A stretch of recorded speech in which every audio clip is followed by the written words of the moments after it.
It is every parent's responsibility to ensure that their children are well, not just physically, but mentally and emotionally as well. Children are much more sensitive to harsh words and criticism. What an adult might forget in an afternoon lingers long in the minds of children. This story shows how important it is to protect the ones we love. When Candy Escoto noticed that her son, 5-year-old Aaron, was acting differently from his normal, happy self, she decided to do something about it. He would refuse to play with the other children and throw tantrums when his mother encouraged him to have fun with the rest of the kids.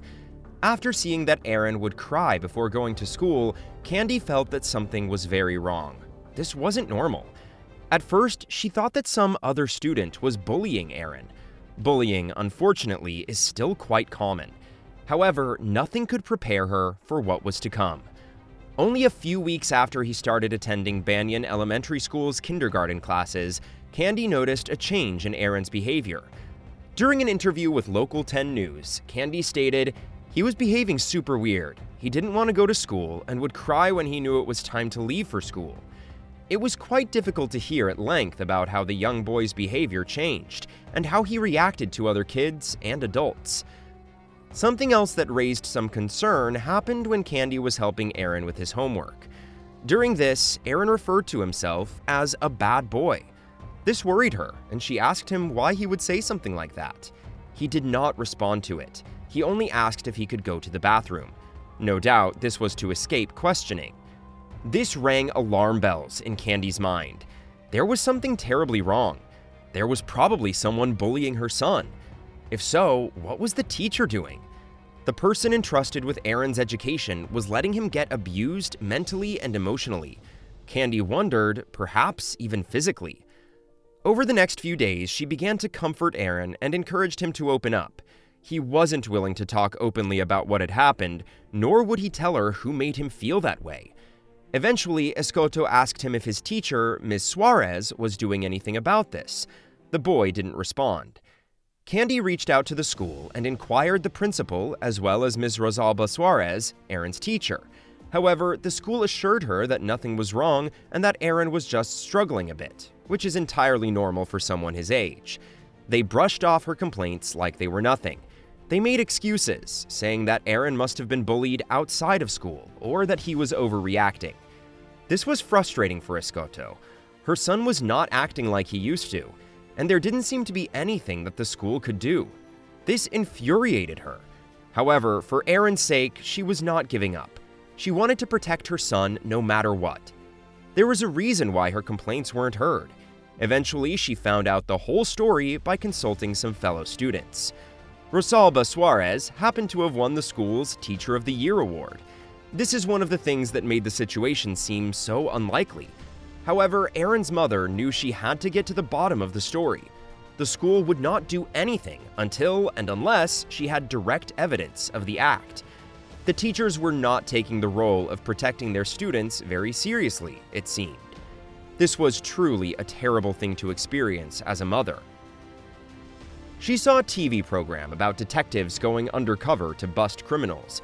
This gave her an idea of how to protect her and find out what was happening.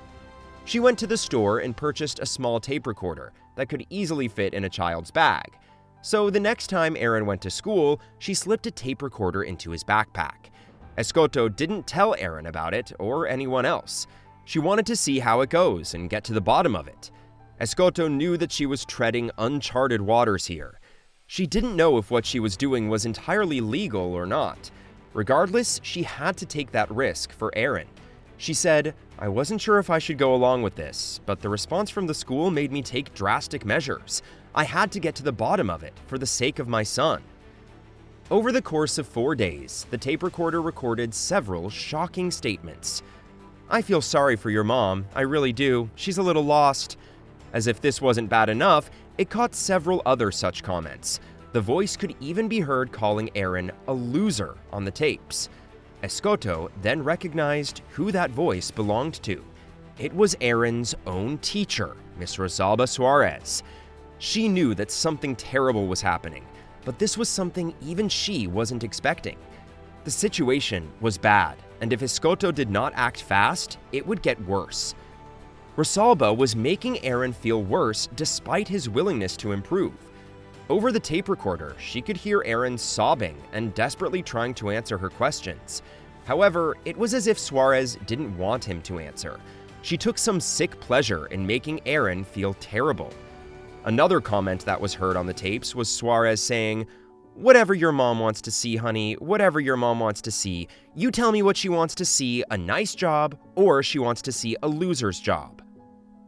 This kind of verbal abuse is really dangerous, as it can create a rift between children and their parents. This can cause a lot of problems for the family, especially the child. It seems that Suarez was taking out her frustration on poor Aaron. Escoto's accusations against her must have made Suarez angry, and she was turning her own child against her. This was nothing short of despicable.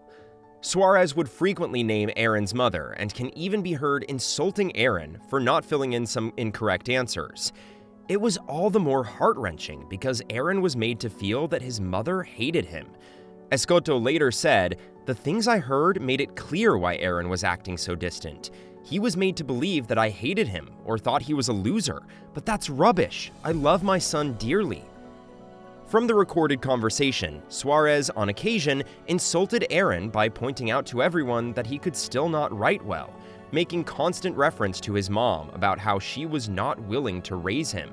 She also made sure to tell Aaron about how sorry she was for his mother. Aaron's sobs could be heard for almost the entirety of the runtime of the tape. He was initially a bit resistant and wanted to answer her questions and offer justifications, but eventually he gave up. He could only sob. Rosalba did not relent, however. Her verbal abuse continued despite Aaron just giving up. Escoto was having difficulty going through the tapes. It was difficult to hear.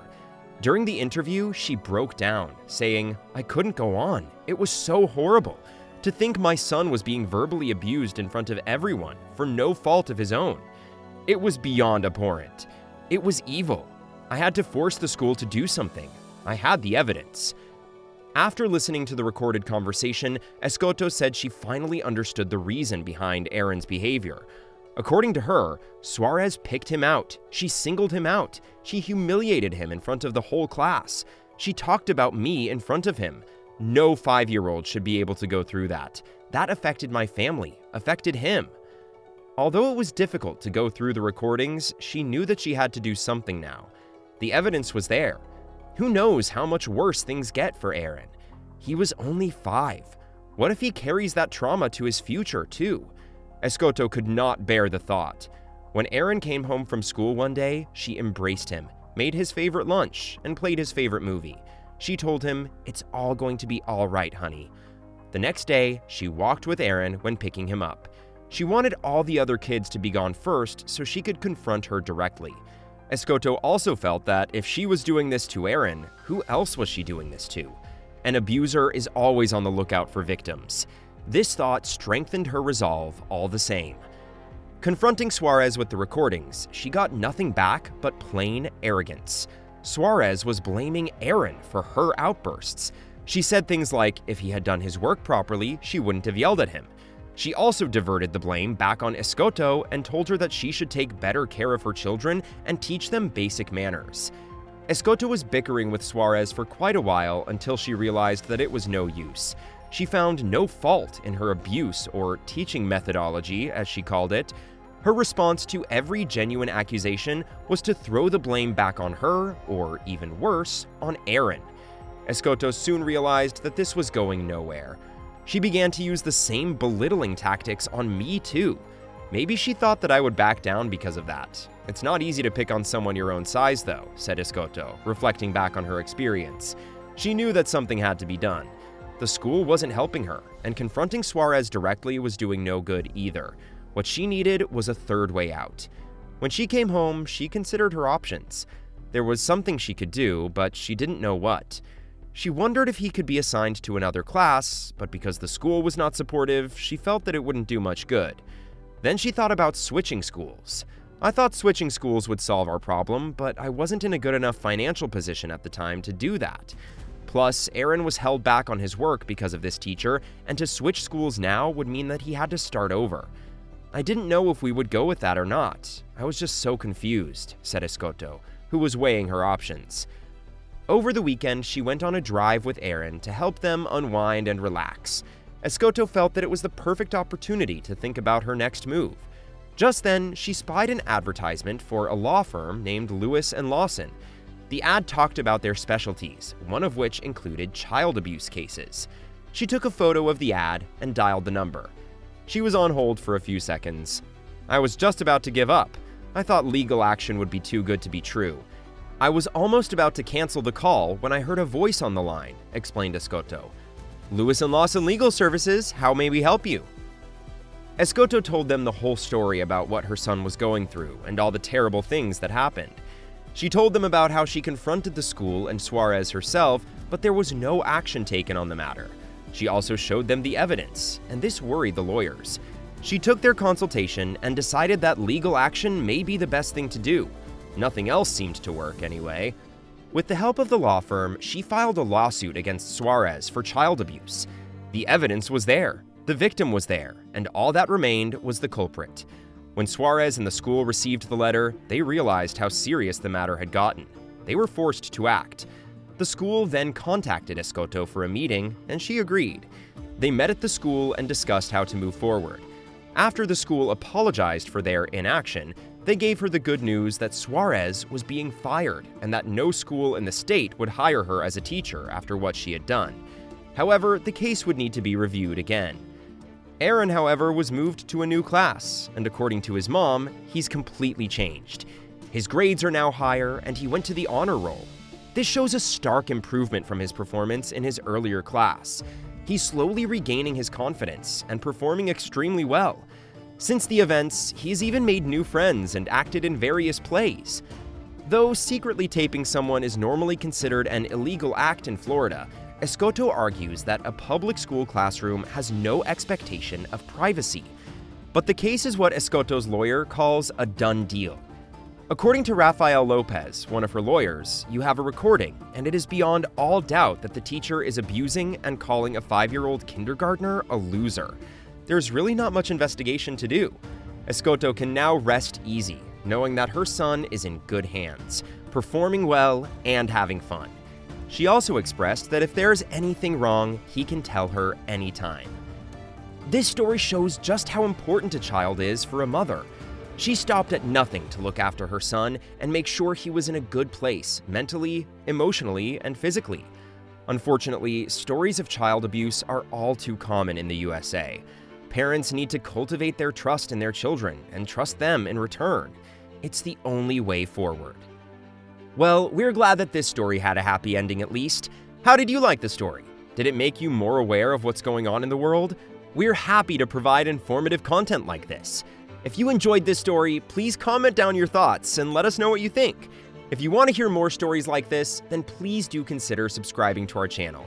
We're constantly working to provide inspiring and informative stories for all.